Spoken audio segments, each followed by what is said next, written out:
আলু দিয়ে তো তোমরা নানা রকম পদই রান্না করে খেয়েছো, একবার এভাবে একবার বানিয়ে খেয়ে দেখো, আশা করছি তোমাদের ভালোই লাগবে। আর বিকালে স্ন্যাক্স হিসাবে দারুণ একটা রেসিপি। তা চলো তোমরা রেসিপিটা দেখতে থাকো, আর প্রথম থেকে শেষ পর্যন্ত ভিডিওটা দেখার অনুরোধ রইল। বানাবো হচ্ছে চিলি পটাটো, আমি যেভাবে বানাবো সেই রেসিপিটাই তোমাদের সাথে শেয়ার করব।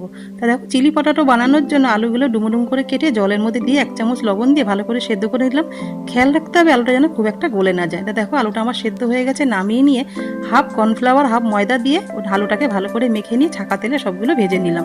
যেরকম চিলি চিকেন ভাজে সেইভাবে ভেজে নিয়েছি। নিয়ে ওই তেলের মধ্যে রসুন কাঁচা লঙ্কা দিয়ে নাড়াচাড়া করার পরে ক্যাপসিকাম আর পেঁয়াজ বড় সাইজের যে কেটে রেখেছিলাম সেটাকে দিয়ে ভাজা করে নিয়ে 3 রকম সস আমি জলে গুলে রেখেছি, টমেটো সস, সয়া সস আর চিলি সস দিয়ে ভালো করে ওটা সসটা দিয়ে নাড়াচাড়া করার পরে তারপরে আমি 1 চামচ লঙ্কার গুঁড়ো আর স্বাদ মতো নুন দিয়ে ভালো করে কষিয়ে যেই বাটিতে আলু মেখেছিলাম ওর মধ্যে জল দিয়ে ওটাকে দিয়ে দিলাম।